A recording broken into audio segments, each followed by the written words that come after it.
નમસ્કાર મિત્રો, સ્વાગત કરું છું આપણી આ યુટ્યુબ ચેનલમાં। તો મુખ્યમંત્રી જ્ઞાન સાધના મેરિટ સ્કોલરશિપ પરીક્ષા જે 12 તારીખે યોજવાની છે। હવે આ પરીક્ષા આપવા જતાં પહેલાં કેટલીક બાબતોનું ધ્યાન રાખવું જરૂરી છે। એ કઈ કઈ બાબતો છે તે અંગે જાણકારી આજના વિડીયોમાં આપવાની છે। તો ચેનલમાં નવા આવ્યા તો ચેનલને સબસ્ક્રાઈબ કરી દેજો, વિડીયોને તમે લાઇક પણ કરી દેજો। બીજું એ કે હજુ સુધી તમે વોટ્સઅપ ગ્રુપ, ટેલિગ્રામ ચેનલને જોઈન ના કરી હોય પણ જોઈન કરી લેજો। નવી અપડેટ આવશે તો આપણે તરત જ બધા મૂકી દઈશું। અને હવે કંઈ પણ જે પણ પ્રોસેસ કરવાની હોય પરીક્ષા પછી પણ જે પણ કરવાની હોય તે અંગે વિડીયો પણ આપણે મૂકતા રહીશું, તો ચેનલને સબસ્ક્રાઈબ કરીને રાખજો। તો તમે આ જોઈ શકો છો CGMS એટલે કે મુખ્યમંત્રી જ્ઞાન સાધના મેરિટ સ્કોલરશિપ પરીક્ષાની જે હોલ ટિકિટ છે। હવે મિત્રો ખાસ આપણે તમારે હોલ ટિકિટમાં શું કરવાનું છે, ફોટો ચોંટાડવાનો છે, કઈ જગ્યાએ સહી કરવાની છે એ વિશે આપણે વાત કરીએ। તો એ તમે જોઈ શકો છો કે આપનો ફોટો ચોંટાડો, અહીંયા એવું લખેલું છે તે ત્યાં તમારે ફોટો ચોંટાડવાનો છે, તાજેતરનો વિદ્યાર્થીનો ફોટો ચોંટાડવાનો રહેશે।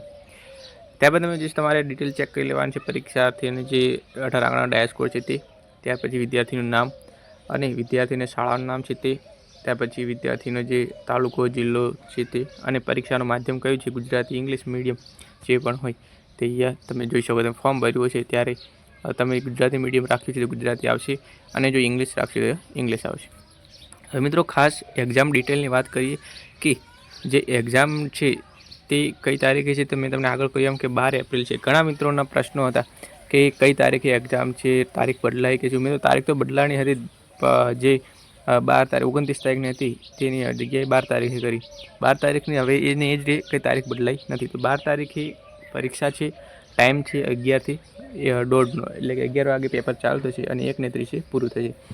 બીજું એ કે જે મિત્રોએ જૂની હોલ ટિકિટ જેમને કાઢી હતી, તેમણે જૂની હોલ ટિકિટ હતી તે જ માન્ય ગણાશે, કંઈ નવી હોલ ટિકિટ કાઢવાની જરૂર નથી, તેમને બી આ ટાઈમ જ હશે। અહીંયા તમે જોશો 12 એપ્રિલ લખેલી છે તારીખ, ટાઈમ છે 11:31। વાત કરીએ તો અહીંયા તમારે બેઠક ક્રમાંક લખેલો હશે, અહીંયા તમે બ્લોક છે તે, તમે જ્યાં પણ તમારું પરીક્ષા સેન્ટર આવ્યું છે તે, અને અહીંયા પરીક્ષાર્થીને સહી વિદ્યાર્થીએ પોતાની સહી કરવાની રહેશે। અહીંયા તમે જોઈ શકો છો પરીક્ષા કેન્દ્રનું નામ અને સરનામું, તમારે જે જગ્યાએ પરીક્ષા આપવાની છે ત્યાં તમારે અડધો કલાક કે કલાક પહેલાં પહોંચી જવાનું છે।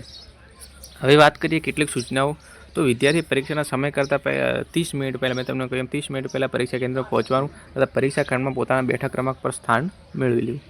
વિદ્યાર્થી પોતાની પાસે મોબાઈલ ફોન, કેલ્ક્યુલેટર, ગાણિતિક ટેબલ કે અન્ય વીજાણુ યંત્ર તથા બિનઅધિકૃત સાહિત્ય પરીક્ષા ખંડમાં સાથે લાવવું નહીં મિત્રો, આ તમારે ખાસ ધ્યાન રાખવાનું છે। ત્યારબાદ મિત્રો જોઈ શકો છો કે પ્રશ્નપત્રમાં દરેક પ્રશ્નનો 1 ગુણ છે, 1 ગુણ છે એક પ્રશ્નનો। ત્યાર પછી તમામ પ્રકાર છે જે વિકલ્પો છે, 4 વિકલ્પો છે, તેનો કોઈ પણ એક જવાબ આપવાનો રહેશે। જવાબ આપવા માટે તમારે બ્લુ અથવા કાળી પેનનો ઉપયોગ કરવાનો રહેશે, વાદળી અથવા કાળી પેનનો ઉપયોગ તમે કરી શકો છો। પરીક્ષા ખંડમાં ખંડ નિરીક્ષણની સૂચનાઓનું ચુસ્તપણે પાલન કરવાનું રહેશે।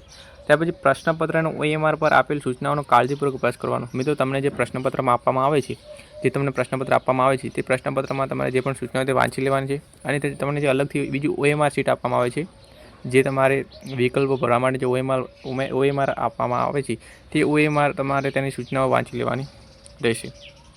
ત્યાર પછી મિત્રો વાત કરીએ કે પ્રવેશપત્ર કે એટલે કે હોલ ટિકિટમાં વિદ્યાર્થીનો ફોટો ચોંટાડી ફોટા પર આચાર્ય સહી સિક્કા કરવાના રહેશે। ખાસ મિત્રો ઘણા વિદ્યાર્થીઓ આમાં પણ મૂંઝવણ છે કે અહીંયા તમારે ફોટો ચોંટાડવાનો છે। ફોટો ચોંટાડ્યા પછી મિત્રો અહીંયા તમારે સિક્કો કરાવવાનો રહેશે આચાર્યનો, અને સહી પણ કરવાની રહેશે। શાળાનો સિક્કો અને આચાર્યની સહી, સિક્કો એ રીતે કરવાનો છે, ફોટા ઉપર અડધો રહે અને અડધો બહાર, તો શાળાના આચાર્યની બધી જ માહિતી હોય છે, અને સહી પણ અહીંયા કરાવવાની રહેશે। હવે મિત્રો આગળ વાત કરીએ કે બીજી સૂચના કઈ છે, તો દરેક પ્રશ્નનો સાચો જવાબ આપવા માટે જે તે પ્રશ્ન ક્રમાંક સામે વૈકલ્પિક જવાબનું 4 પૈકી 1 વર્તુળ સંપૂર્ણપણે યોગ્ય રીતે કૂટવું। 4 વિકલ્પ આપવામાં આવશે, તેમાંથી કોઈ પણ એક જવાબ તમારે પસંદ કરીને તમારે વર્તુળ છે તે એક ઘટ કરવાનું રહેશે। વિદ્યાર્થીએ તેને મળેલ OMR પર જે છપાયેલ પ્રશ્ન પુસ્તિકા સિરીઝ અને તેને આપવામાં આવેલ પ્રશ્નપત્રની પુસ્તિકા પર લખાયેલ સિરીઝ એક સરખી હોય તે ચકાસવું। ખાસ મિત્રો કે તમને જે OMR શીટ આપવામાં આવે છે તે OMR શીટમાં જે જે પુસ્તિકા સિરીઝ હોય છે તે, અને તમારે જે પ્રશ્નપત્રમાં જે સિરીઝ છે તે મેચ થાય છે કે નહીં તે તમારે ચેક કરી લેવાનું છે। ત્યાર પછી નીચે તમે જોઈ શકો છો પરીક્ષાર્થીની સહી. અહીંયા તમારે વિદ્યાર્થીની સહી કરવાની છે. વિદ્યાર્થીએ પોતાની અને અહીંયા ખંડ નિરીક્ષણની સહી કરાવવાની છે. એટલે કે જે તમે પરીક્ષા આપવા ગયા તે તમારો જે પણ સુપરવાઇઝર છે તેમની અહીંયા સહી કરાવવાની રહેશે. તો મિત્રો આ હતી કેટલીક ઇન્ફોર્મેશન જે તમને આપી દીધી છે. તમારે હજુ પણ કંઈ મૂંઝવણ હોય તો તમે કોમેન્ટમાં આ વિશે જણાવજો, તો હું તમને કોમેન્ટમાં તેનો જવાબ આપી શકું. જો વિડીયો ઇન્ફોર્મેટિવ લાગે તો વિડીયોને એક લાઇક કરી દેજો, ખાસ ચેનલ સબસ્ક્રાઈબ કરી દેજો. તો મળીશું બીજા એક નવા વિડીયોમાં.